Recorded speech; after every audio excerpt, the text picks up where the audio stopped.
오늘은 전 세계적으로 큰 논란을 일으킨 미국 플로리다의 데브라 라파브 사건을 깊이 파헤쳐 보겠습니다. 이 사건은 2004년 한 젊은 여교사가 14세 남학생과 부적절한 관계를 맺으면서 국제적인 주목을 받은 사례로 교사와 학생 간의 관계, 법적 처벌, 그리고 사회적 파장에 대한 많은 논쟁을 불러일으켰죠. 자, 그럼 이 사건의 전말을 최대한 자세히, 생동감 있게 풀어볼게요. 준비되셨나요? 시작합니다. 여러분, 2004년 미국 플로리다주 템파라는 도시에서 벌어진 이 사건은 정말 충격적이었어요. 주인공은 당시 23세였던 데브라 라파브, 본명은 데브라 진 비즐리. 그녀는 템파 근교의 엔젤로 엘 그레코 중학교에서 영어 교사로 일하고 있었죠. 겉보기엔 완벽한 삶을 사는 것 같았어요.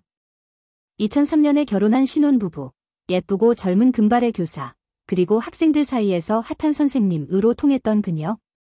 하지만 이 완벽해 보이던 삶은 단 몇 달 만에 산산조각 나게 됩니다. 어떻게? 바로 14세 남학생과의 부적절한 관계 때문이죠. 이 사건은 단순히 지역 뉴스를 넘어 전 세계적으로 헤드라인을 장식했어요. 왜냐? 당시 여성 교사가 미성년 학생과 성적인 관계를 맺는 사건은 매우 드물었고, 데브라의 외모와 변호사의 논란 발언까지 더해지면서 이 사건은 미디어의 먹잇감이 됐거든요.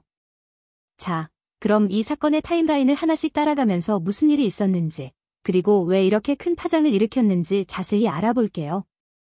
먼저, 데브라 라파브라는 인물을 좀 더 알아볼까요?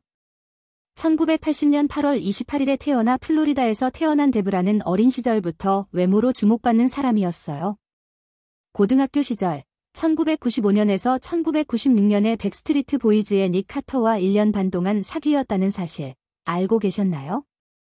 당시 닉 카터는 떠오르는 스타였고 이 관계는 나중에 미디어에서 꽤 화제가 됐죠.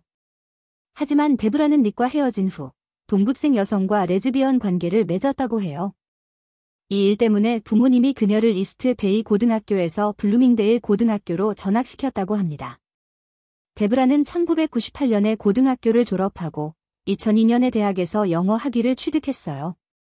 졸업 후 그녀는 그레코 중학교에서 영어 교사로 첫 커리어를 시작했죠. 2003년에는 오웬 라파브라는 남성과 결혼하면서 행복한 신혼생활을 시작하는 듯 보였어요. 하지만 이 시점에서 그녀의 삶은 이미 복잡한 방향으로 흘러가고 있었어요.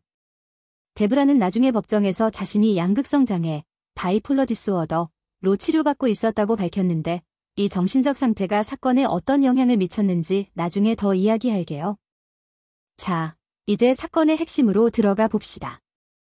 2004년 4월, 데브라는 학교에서 열린 태그 풋볼 게임에서 한 14세 남학생을 처음 만났어요. 이 학생은 데브라의 직접적인 제자는 아니었지만 그녀는 이미 학교에서 젊고 예쁜 교사로 소문난 터라 학생들 사이에서 유명했죠. 이 소녀는 친구와 함께 데브라에게 다가가 말을 걸었고 여기서부터 두 사람의 관계가 시작됐어요. 2004년 5월 학년 말 행사로 졸업생들이 올랜도 시월드에 가는 졸업 여행이 있었어요. 데브라는 이 행사에 인솔교사로 참여했는데 이때 소년과 더 가까워졌다고 해요.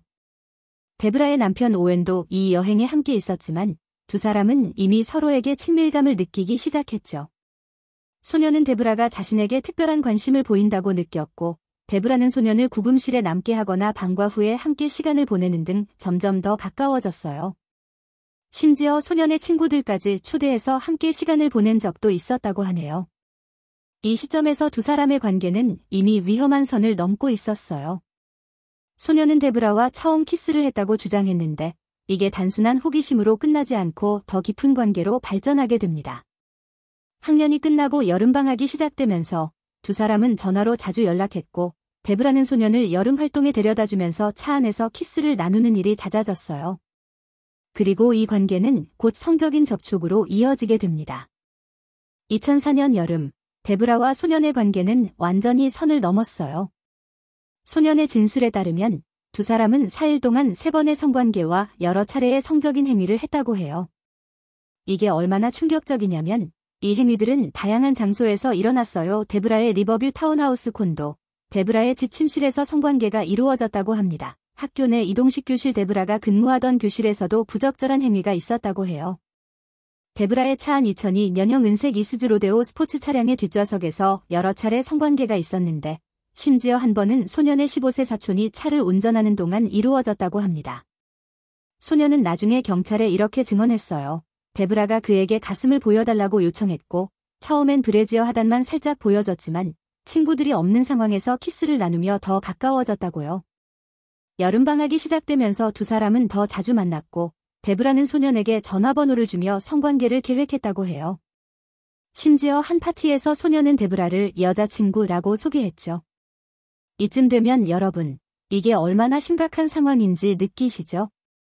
데브라는 교사로서 학생을 보호해야 할 책임이 있었지만 오히려 그 권위를 이용해 미성년자와 부적절한 관계를 맺은 거예요. 이 사건이 어떻게 발각됐는지 이제 그 부분으로 넘어가 볼게요. 2004년 6월, 이 관계는 소년의 가족에 의해 드러나게 됩니다. 데브라가 소년을 데리고 그의 사촌을 만나러 100마일 떨어진 곳으로 갔을 때 소년의 이모가 데브라의 복장과 행동을 수상하게 여기고 의심을 품었어요. 이모는 소년이 성인 여성과 지나치게 가까워 보인다고 느꼈고 결국 소년의 어머니에게 이 사실을 전했죠. 어머니가 소년에게 다가가 물어보자 소년은 데브라와 성적인 관계를 맺고 있다고 털어놓았어요. 어머니는 즉시 경찰에 신고했고 템플 테라스 경찰은 수사를 시작했어요. 경찰은 데브라와 소년의 전화통화를 녹음하기 시작했는데 이 녹음은 사건의 결정적인 증거가 됐어요. 녹음된 대화에서 데브라는 소년에게 애정 어린 태도를 보이며 심지어 소년이 임신 걱정을 하자 그건 걱정할 필요 없어 라고 말하는 모습이 포착됐죠. 책 데브러 라페이브, A 크라운 오브 뷰티 포 애시즈에 따르면 데브라는 이 소년과 18세가 되면 공개적으로 함께 살고 싶다는 꿈을 꾸었다고 해요. 그녀는 자신을 범죄자로 보지 않았던 거죠.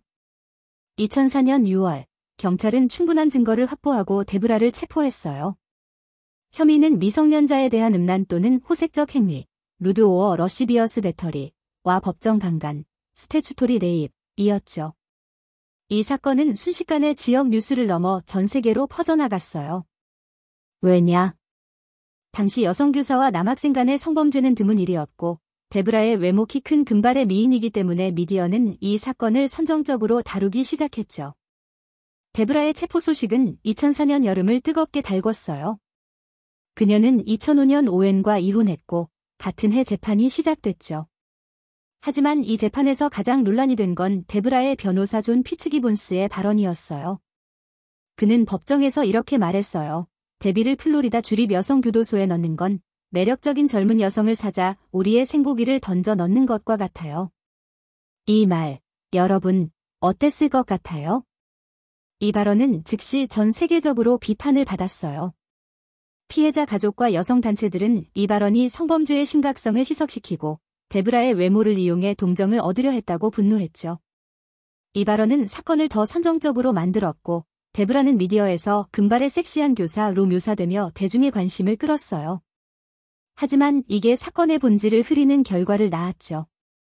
2005년 11월, 데브라는 힐스보로 카운티 법원에서 두 건의 음란 또는 호색적 행위 혐의로 유죄를 인정했어요.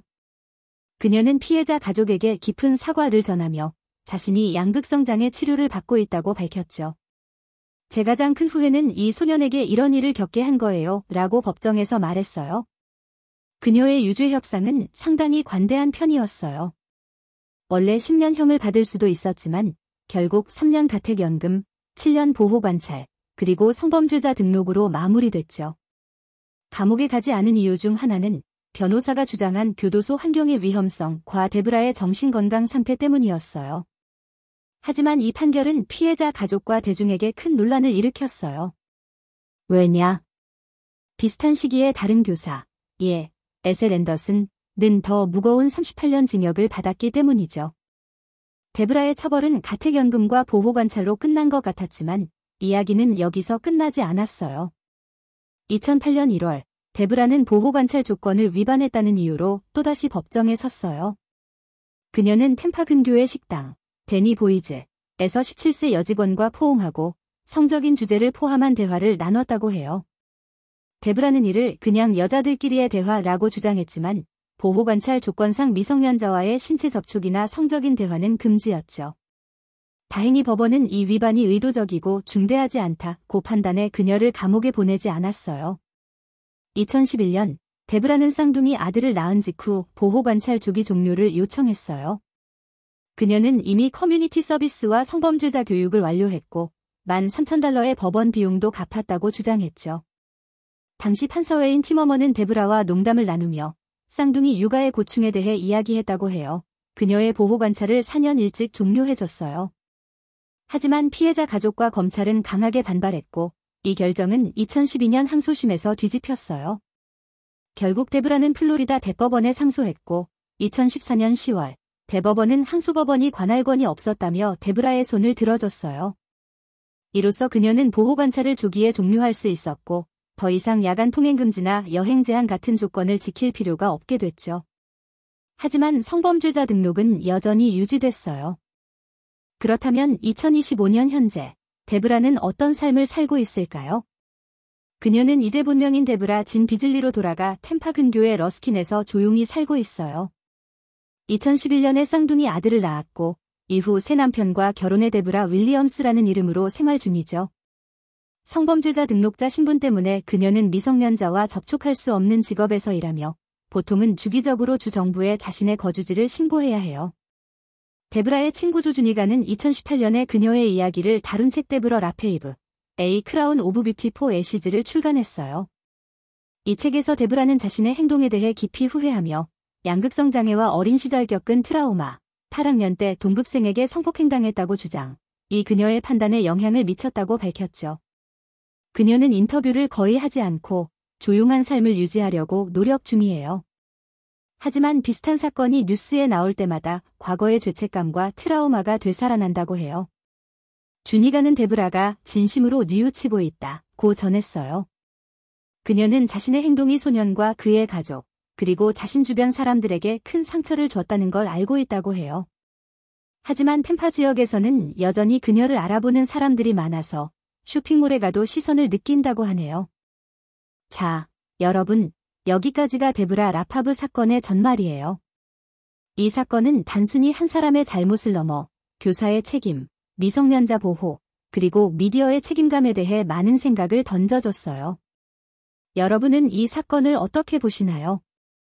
데브라의 처벌이 너무 관대했다고 생각하시나요? 아니면 그녀의 정신건강과 트라우마를 고려해야 한다고 보시나요? 댓글로 여러분의 생각을 공유해주세요. 그리고 이 사건에 대해 더 궁금한 점이 있다면 아래 댓글로 질문 남겨주세요. 구독과 좋아요 부탁합니다.